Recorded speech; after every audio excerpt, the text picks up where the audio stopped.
नमस्कार सम्पूर्ण साहित्य अनुरागीहरुमा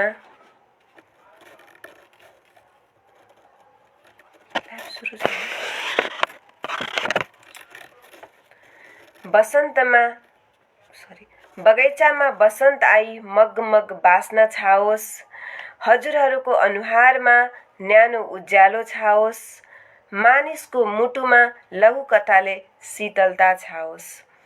यहाँको गरिमामय उपस्थितिले भव्यता छाओस् र अमूल्य सुझाव प्राप्त गर्ने वातावरण छाओस्। धन्यवाद भन्दै फेसबुकको लाइभ पेजबाट यो लघु कथा पाठ्य श्रव्य दृश्य प्रतिष्ठानको 143औं श्रृङ्खलामा यहाँहरूको भव्य स्वागत गर्दै 143औं श्रृङ्खलाको कोटि कोटि शुभकामना पनि टक्र्याउन चाहन्छु। आदरणीय सम्पूर्ण साहित्य अनुरागी, सृजक, स्रष्टा, श्रोता, दर्शक, पाठक, लघुकथा प्रेमीहरूमा मासिक लघुकथा वाचक म ललिता झा राजराज नगरपालिका वडा नम्बर 7 बाट सन्ध्याकालीन न्यानो अभिवादन टक्र्याउन चाहन्छु।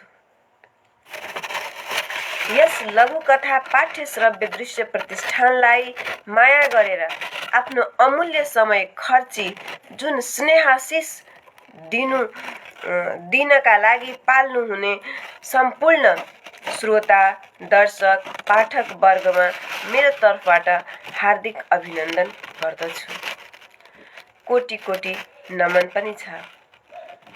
यस प्रतिष्ठानबाट प्रत्येक दिन सन्ध्या 7:55 मा लाइभ वाचन हुने लघुकथामा यस समाजमा हुने गरेका सामाजिक, राजनैतिक लगायत थुप्रै समसामयिक गतिविधिहरूलाई समेटेर लघु कथाको रूप दिई पस्किने चलन छ।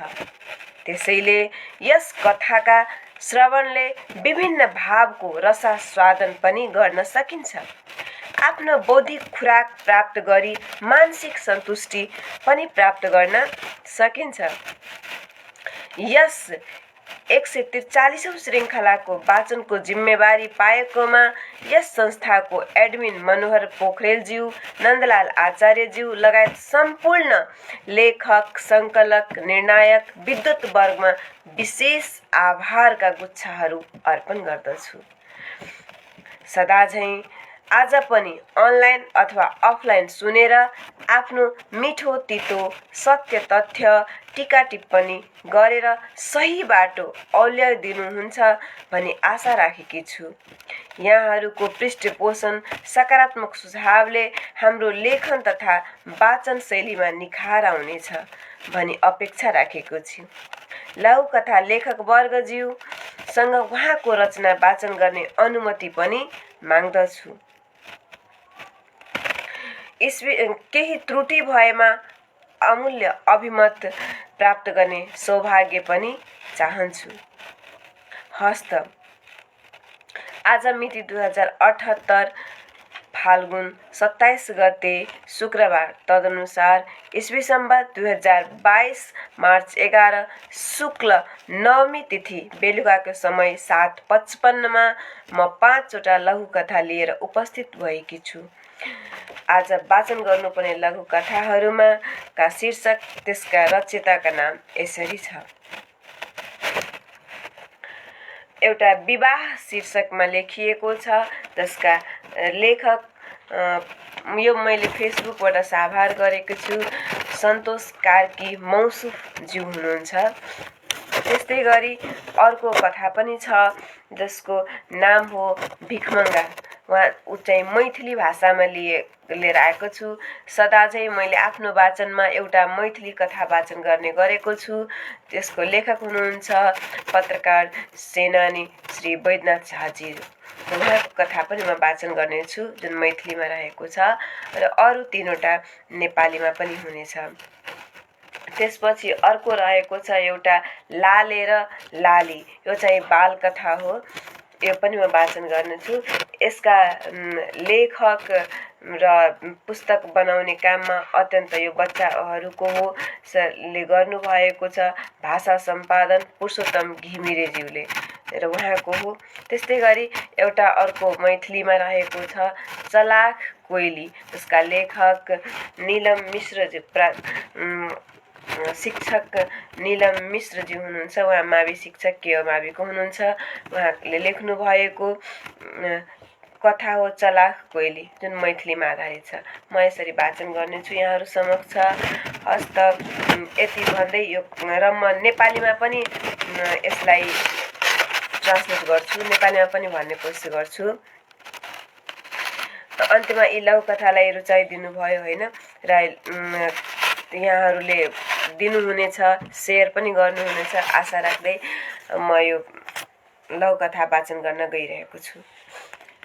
सबभन्दा पहिले विवाह शीर्षकमा लेखिएको यो कथा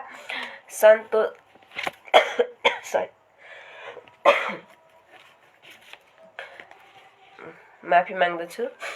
सन्तोष कार्की मौसुफज्यूले लेख्नु भएको विवाह शीर्षकमा उहाँको कथा यसरी अगाडि बढ्दैछ। मेरो छिमेकमा एकजना शिक्षक बस्छन्। 45 वर्षको उमेरमा उनको विवाह भयो। एक दिन उनले भने, जब म 23 वर्षको थिएँ तब डायरीमा मैले लेखेको थिएँ 32 गुणले भरिपूर्ण भएकी केटीसँग म बिहे गर्छु। 32 गुणले भरिपूर्ण भए केटीसँग म बिहे गर्छु। समय बित्दै गयो, तर यस्तै श्रीमती कहीँ पाउन सकिन जोसँग 32 गुणले भरिपूर्ण होस्।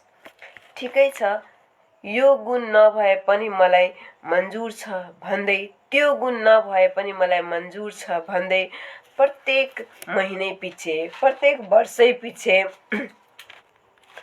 2-4वटा गुण त छोड्दै गए। हुँदाहुँदै वर्षेनी 2-4वटा गुण छोड्दै घटाउँदै जानुभयो। अन्ततः शिक्षक 40 वर्षका भए र उहाँसँग अब एउटा मात्र गुण बाँकी थियो। सिर्फ एउटी केटी महिला भए चल्छ। सिर्फ एउटी महिला भए चल्छ। यो कथा यतिमै सकिन्छ। साथीहरू, यसमा के भन्न खोजिएको छ भने आजको यो छोटो जिन्दगीमा, यो उमेरमा हामीले बाल विवाह त गर्नु हुँदैन, तर पनि उमेरमै बेलामै सबै थोक गर्यो भने राम्रो हुन्छ। केही आफ्नो विवाह गर्नुपर्छ, नत्र आफ्नो जवानी पनि सकिन्छ, समय पनि सकिन्छ। बेलैमा होस् पुर्याउँ भन्ने उहाँले भन्न खोज्नु भएको छ र मलाई पनि मन परेको यही कुरा हो। हामीले 32 लक्षणयुक्त भनेपछि खोज्दाखेरि त्यति धेरै कहाँ पाउन सकिन्छ र? हामीले विवाह गर्ने हो, 32 लक्षण होइन। मन मिल्ने साथी चाहिएको छ, व्यवहार बुझ्ने चलाउन चाहिएको छ। त्यसैले मन र व्यवहार मिल्ने, शिक्षित स्वस्थ भए पुग्ने भन्ने खालका साथी भए पुग्छ। यसरी केही गुणहरू राखेर मात्रै खोज्यौँ भने हाम्रो साथी पाइन्छ, जसले गर्दा सबैजनाको, केटी मात्रै होइन केटाको पनि विवाह गर्नलाई सजिलो हुन्छ, साथी पाउनलाई सजिलो हुन्छ र बेलामै हुन्छ र कुनै एउटा नारीको अपमान पनि हुँदैन। 10 चोटि भनेर त्यसको विवाह त्योसँग कुरा गर्यो, चलायो, यो लक्षण छैन, त्यो लक्षण छैन भनेर हामीले त्यसलाई हिंसा गरेको नै ठहरिन्छ। त्यो गर्नु हुँदैन। हस्त यसै गरी अब म अर्को कथा जुन मैथिलीमा रहेको थियो भिखमङ्गा, त्यो प्रस्तुत गर्न गइरहेको छु। यहाँ मैले सुधा देवजीलाई हेरिरहेको छु, वेबमा आइसक्नु भएको छ। उहाँले हाई भन्दै हुनुहुन्छ। हाई सुधाजी, यहाँलाई धेरै धेरै स्वागत छ। यो लघुकथा पाठ्यश्रवी दृश्य प्रतिष्ठानले गरिएको यो वाचनमा धेरै धेरै स्वागत छ। र यहाँ सुनिरहनु भएको छ र केही आफ्नो मनमा लागेको प्रतिक्रिया कमेन्ट केही छ भने पनि भन्नुहुन्छ, यसका आशाका साथै म अर्को लघुकथा भिखमङ्गा पस्किन गइरहेको छु। भिखमङ्गा कथा मैथिलीमा लेखेको छ र यो कथा यहाँहरूले समय सापेक्ष सुन्नु होला, बुझ्नु होला र अफलाइन पनि फिडब्याक दिन सक्नुहुन्छ र दिनु होला भन्ने आशा राखेको छु। भिखमङ्गा कथाको लेखक हुनुहुन्छ श्री वैद्यनाथ शाहज्यू र उहाँको कथा यो बुकको म यसरी पनि देखाउन गइरहेको छु। र यसमा के भनेको छ भने सानै रहेछ मार्मीको। बूढ़ भिखमंगा भीख मांगे छल, हाथ में छल लाठी माने छल ठीक। भनेको मतलब एकजना बुढो भिक्षा माग्ने हैन मान्छे, अनि त्यो मान्छे जहिले पनि भिक्षा नै माग्दै थिए, अनि उसको हातमा लाठी थियो, लट्ठी हैन लौरो जसलाई हामी भन्छौँ, माने छल ठीक। र उसको हातमा लौरो भएको बेला आफूलाई ठीक मान्दथ्यो, स्वस्थ हैन। अनि त्यसपछि आफूलाई के भन्छ यसो लड्न यताउतिबाट पनि जोगिन्छ भनेर केही कुकुर सुकुर आयो भने त्यसलाई पनि भगाउन सजिलो हुन्छ। उसले आफूलाई आफ्नो हातमा लट्ठी भएपछि आफूलाई एकदम राम्रो बलियो हैन निर्धक्क महसुस गर्नुहुन्थ्यो। यसलाई भनिएको छ बूढ़ भिखमंगा छल मांगे भीख, हाथ में छल लाठी माने छल ठीक। कियो नहीं अछि हमरा सड़क हमर घर छल, कनी ध्यान दिया हमरा, कनी ध्यान दिया हमरा, हम छी अहीं के भर, हम छी अहीं के भर। कियो दैत छल पैसा आ कियो दैत छल गायर, कियो दैत छल पैसा आ कियो दैत छल गायर, कियो कियो तक खिसिया का दैत छल मुंह बिगाड़, कियो कियो तक खिसिया का दैत छल मुंह बिगाड़। सोचू कनिक इहो छथि मानव समाजक एक, सोचू कनि इहो छथि मानव समाजक एक, हुनका पर दया केनाइ हमरो छी विवेक, हुनका पर दया केनाइ हमरो छी विवेक। यो लघु कथा भिखमंगाको बारेमा के भन्न खोजिएको छ भने म सुरुदेखि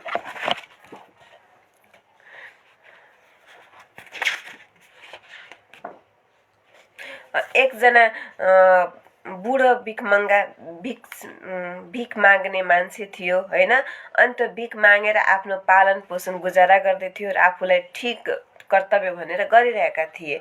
अनि उसको हातमा एउटा लौरो थियो, अनि लौरो भएपछि आफूलाई एकदम राम्रो भनेर मान्ने पनि गरेको थियो, ठीक छ भनेर। त्यस्तै गरी अनि त्यसपछि कियो नै छ हाम्रा सडक पर, अनि उसले भन्ने गर्थ्यो मेरो कोही पनि छैन संसारमा, सन्तान आमा बुवा छोरा छोरी नाता गोता कोही छैन र मेरो घर पनि छैन, त्यसैले म यही सडकमा बस्छु, सडक नै मेरो घर हो र तपाईहरू नै मेरो सबैजना सबै रिस्ता नाता हो, कनी ध्यान दियो हाम्रा अछि अहीं के भर। त्यसैले तपाईहरू नै मलाई ध्यान दिनुहोस्, तपाईहरूकै भर छ मसँग, तपाईहरू नभए हाम्रो कोही पनि छैन, तपाईहरू नै मेरो जीवनको आधार हो, तपाईको खुसी मेरो खुसी, तपाईको दुःख मेरो दुःख भनेर उहाँले भन्ने गर्थे। त्यस्तै गरी अनि उहाँले भिक्षा माग्ने क्रममा के हुन्थ्यो भने भिक्षा माग्दाखेरि कसै कसैले पैसा दिन्थ्यो हैन, कसै कसैले खानेकुरा दिन्थ्यो, कसै कसैले त गाली पनि दिन्थ्यो। यसरी जाने बित्तिकै यो बुढो मान्छे कमाएर खाँदैन, किन भिख माग्न हिँड्छ, तिम्रो लागि कमाएर राखेको जस्ता गालीहरू अनेकौं गालीहरू गलेर ती वृद्ध व्यक्तिको चित्त दुखाउने गर्दथ्यो। अनि त्यस्तै गरी कोही कोही त झन् त्यो भिख माग्ने मान्छेलाई देख्ने बित्तिकै यसो कुकुर छ भने त्यसलाई कुकुरलाई देखाइदिने तर्साइदिने, अनि कसै कसैले गाली गरेर अनि कसै कसैले त हात समातेर भगाइदिने अनि कुटी पनि दिने, अनि दैत छल मुख बिगाएर भनेको कसैले यसो हिर्काइ पनि दिने, थप्पड पनि हालिदिने, कसरी किचकिच कति बिहान बिहान कति बेलुका यस्तो खाने बेलामा आयो के जाति भनेर उसलाई चाहिँ के गर्ने चड्कने पनि हानिदिन्थ्यो। अनि त्यो वृद्ध मान्छेले भन्यो तपाईहरू सोच्नुहोस् मेरो कोही पनि छैन यो संसारमा, तपाईहरू नै मेरो लागि हो भने म नि मानव हुँ, म पनि त समाजकै एउटा अङ्ग हुँ, म नि मानव हुँ, मलाई तपाईहरूले हेर्नुहोस् बुझ्नुहोस् र मलाई पनि एउटा अङ्ग भनेर मान्नुहोस् र मलाई पनि एउटा एकछिन तपाईँ दया गरिदिनुहोस्। र यो यस्तो जोसँग कोही पनि हुँदैन, टुहोरा हुन्छन्, जोसँग आफन्त कोही छैन, त्यस्ता मान्छेहरूमाथि हामीले दया गर्नु हाम्रो विवेक हो। त्यसैले कृपया यो विवेक गर्नुहोस्, यो विवेक राख्नुहोस्। जो अनाथ असहाय हो, वृद्ध हो हैन, ती वृद्धहरूलाई हामीले माया गर्नुपर्छ, ती वृद्धलाई सहयोग गर्नुपर्छ। हामी एउटा सामाजिक प्राणी हौँ, त्यसैले भए पनि हामीलाई यो सघाउनुपर्छ, सहयोग गर्नुपर्छ। हस्त यो कथा यही नेरी सकिन्छ। भिखमङ्गाको यो भिखमङ्गा भनेर। र यो कथाले के भन्न खोजिएको छ भने मानिस वृद्ध भएपछि केही कारणवश उनीहरूले केही गर्न सकेन हैन, र भिख माग्ने मात्रै उसको आशा रहेको छ भने, चाहे उसको पेसा केही मजबुरी रहेको होला, त्यस्ता व्यक्तिहरूलाई हामीले समाजमा आयो भने हामीले उनीहरूलाई खाना लाउन दिनुपर्छ। किनभने ती वृद्ध मान्छे आफै यो धरतीमा आएको होइन, कसैले त्यसलाई माया गरेर ल्याएको छ। र ल्याएपछि उसको के दुर्भाग्य होला, के कुन संयोग होला त्यसबाट उसको आमा बुवा टाढिन गयो, कुन सन्तान होला जो आफ्ना आमा बुवालाई तिरस्कार गरेको छ कि के गरेको छ, छुटिन गएको छ, दैव संयोग के भएको थाहा छैन। यस्तो समयमा हामीले के गर्नुपर्छ, ती व्यक्तिहरूलाई हामीले साथ दिनुपर्छ, सहयोग गर्नुपर्छ। हस्त अब यस्तै गरी अर्को पनि यहाँनेरि म कथा पस्किन गइरहेको छु। त्यो कथा चाहिँ हाम्रो फेरि मैथिलीमै रहेको छ। अर्को नेपाली पस्किन्छु म, अघि नेपाली भनेको थिएँ। हस्त नेपाली नै पस्किन्छु, अनि नेपाली कथापछि फेरि अर्को हामी मैथिलीमा सुन्ने।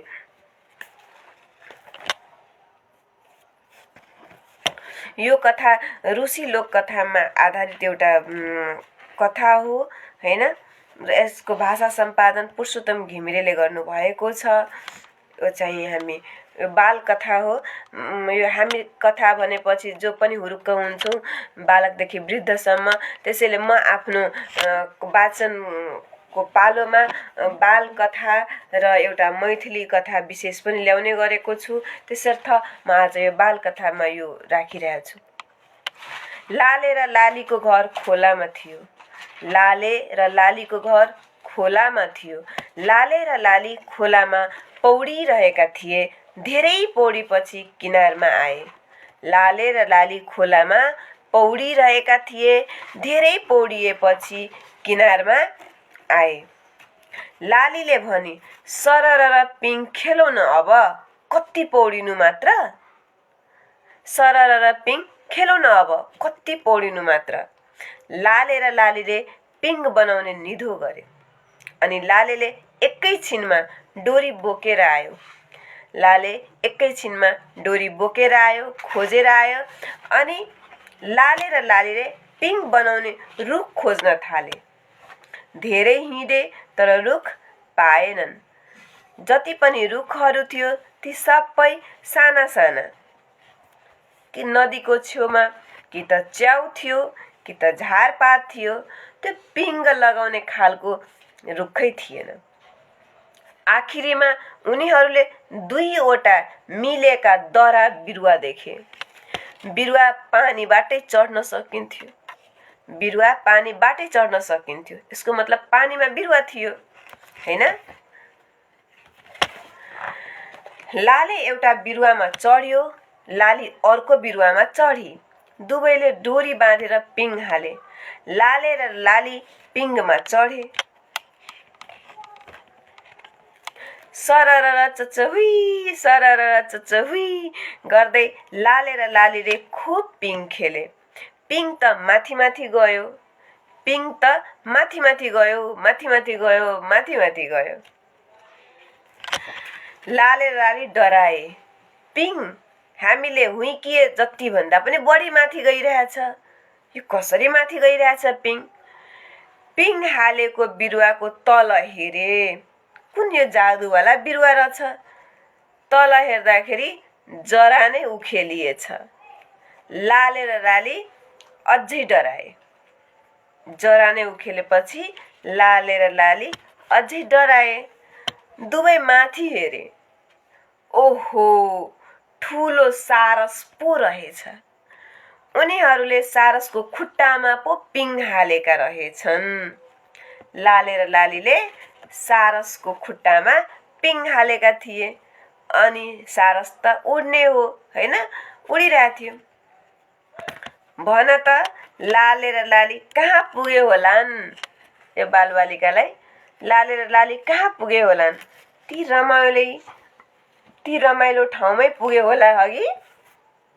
तिनीहरू विचार गरेको पिङ खेलेर राम्रो ठाउँ जाउँ भनेपछि राम्रै ठाउँमा पुगेको होला है। यति भनेपछि यो कथा यहीँ समाप्त हुन्छ। बालबालिकाको काल्पनिक मनमा के हुन सक्छ? उनीहरूले थाहा पाएर पनि कुनै काम गर्छन्, कुनै काम उत्सुकताले पनि गर्छन्। जुन काम कतिको खतरा हो उसलाई थाहा हुँदैन। हस्त धन्यवाद। यस्तै गरी अब अर्को कथा।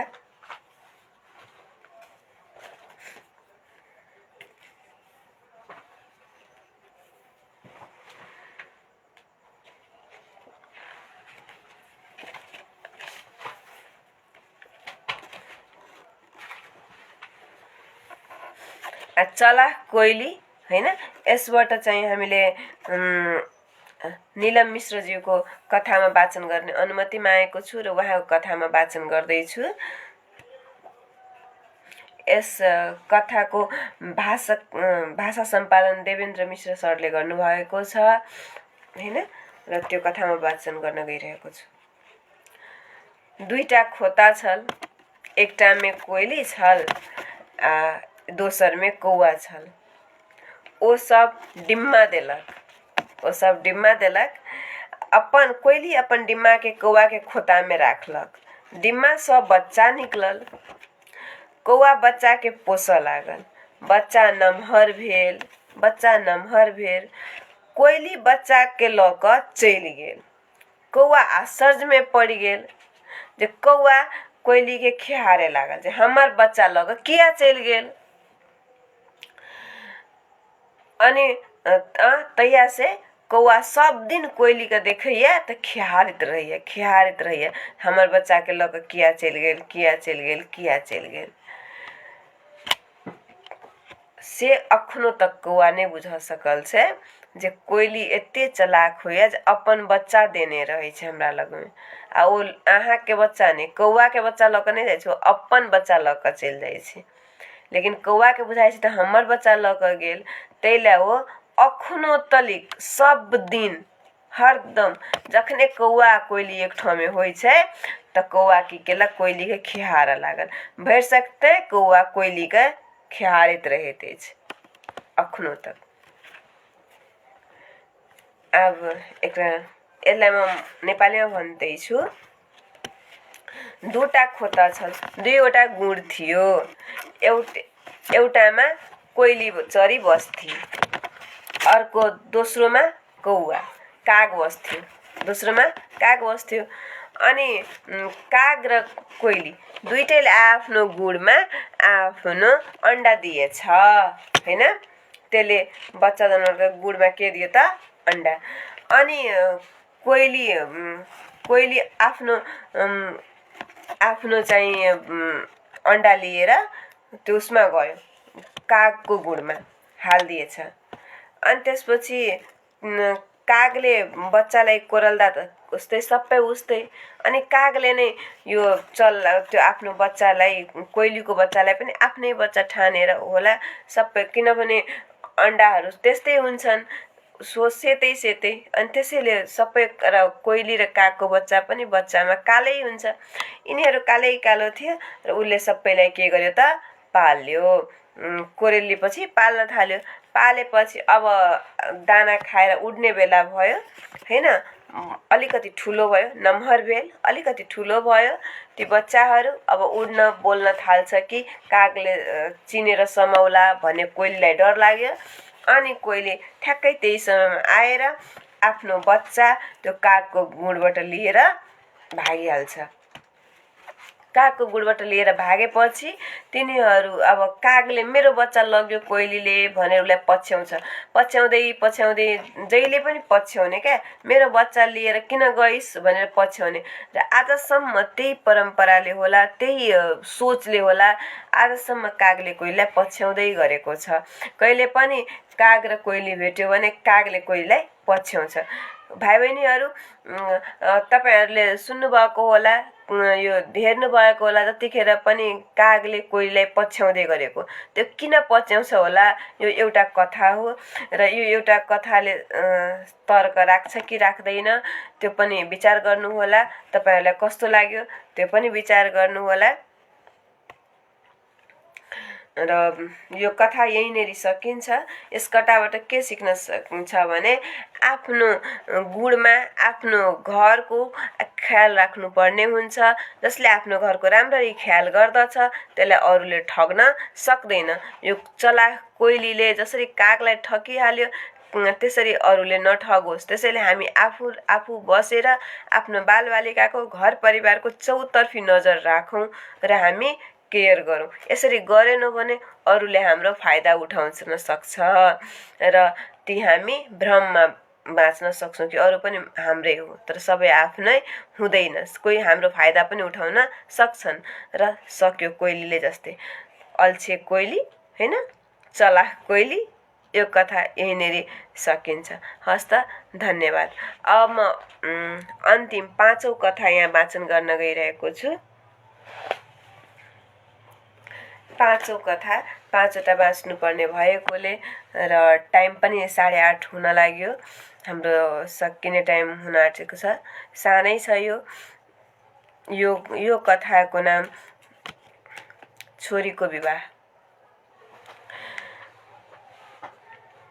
आमा विवाह भएपछि दिदी रोइन्, किन? छोरी विवाह गरेपछि यो घर छोडेर आफ्नो लोग्नेको अर्थात् श्रीमानको घर जानुपर्छ नि, त्यसैले। किन रुनु पर्यो त? भिनाजु यतै बसे भइहाल्यो नि। होइन छोरी, जय ससुराली बस्नु हुँदैन त। अनि दिदी ससुराली घर भनेर बस्न हुने, तर भिनाजु नबस्ने कस्तो चलन? म त विवाह नै गर्दिनँ। आफ्नो घर छोडेर अन्त जानुपर्ने कस्तो रीति? तरकारी किने चाहिँ किन्नु, तर खान पनि नपाउनु, कस्तो बेस्वाद रहेछ विवाह। आमा विवाह गर्दा छोरा मान्छेले छोरी मान्छे रोज्न पाउने, राम्रो कुल घरानमा विवाह गर्दा पढे लेखेका जागिरे खोज्दा दाइजो पनि दिनुपर्ने, दिदी पनि दिनुपर्ने, कस्तो चलन। अनि छोरीको थर पनि फेर्नुपर्ने, कस्तो चलन। यो कथा यहीँनेरि सकिन्छ। यस कथामा के भन्न खोजिएको छ भने छोरीको विवाह हुन्छ होइन, छोरी जानुपर्ने। जस्तो सुकै पढे लेखेको हुन्छ, जागिर हुन्छ, जे सुकै भए पनि उसले श्रीमानको घर जानुपर्ने। उसको यताउति बस्यो भने कतै अन्त यसले घरै गरेर खान सकिन भने लान्छना पनि हुन्छ, त्यसैले जानुपर्ने हुन्छ। हाम्रो आफ्नो सरनेम पनि फेर्नुपर्ने हुन्छ, कस्तो बाध्यता है विवाहले। र विवाह गरेपछि श्रीमानको घर जानु पर्यो, उतै बस्नु पर्यो, करकापमा सहयोगमा जे भने पनि बस्ने हुन्छ। छोरीलाई अर्का घरमा बस्दाखेरि अर्को ससुरालीबाट यो तेरो घर होइन भनेर भन्ने, माइतमा तेरो घर अर्को ठाउँमा छ भनेर भन्ने, यस्ता कुराले के देखिन्छ भने महिलाहरू अब सशक्त हुनु पर्यो। महिलाहरूले आफ्नो घर आफै बनाउनु पर्यो, जागिर त्यस गरेर आफ्नो काम आफ्नो घर बनाउनु पर्यो, न कि जीवनभर विवाह रूपी बन्धनमा बाँध्नु पर्छ। हामी विवाह गर्दैछौँ, रिस्ता जोड्दैछौँ, न कि हामी बन्दी बन्दैछौँ। छोरीलाई विवाह गरेपछि दाइजो दिनुपर्ने बाध्यता, अनि छोरीले त घरको काम यताउति जुन छ त्यो गर्नु नै पर्ने। के हो यो? विवाह हो कि बन्धन हो? हामी के भन्छ नजरबन्दमा पर्दैछौँ। यो कथाले यस्ता कुराहरूलाई अहिलेको यो फाल्गुन महिनाको समयमा हुन गइरहेको विवाहहरूलाई ध्यानमा राखेर यस्ता कथाहरू लेखिएको छ, भनिएको छ। हस् त, तपाईहरूलाई आजको यो कथा कस्तो लाग्यो त्यो हामीलाई यसो कमेन्टको माध्यमबाट भन्नुहोला हैन। यी लघु कथाहरूलाई रुचाउनु भयो भने, सान्दर्भिक लाग्यो भने लाइक सेयर गर्नुहोला। केही त्रुटि भएमा माफी पाऊँ, पृष्ठपोषणको पनि अवसर पाऊँ। हस्त नमस्कार, शुभरात्रि, धन्यवाद।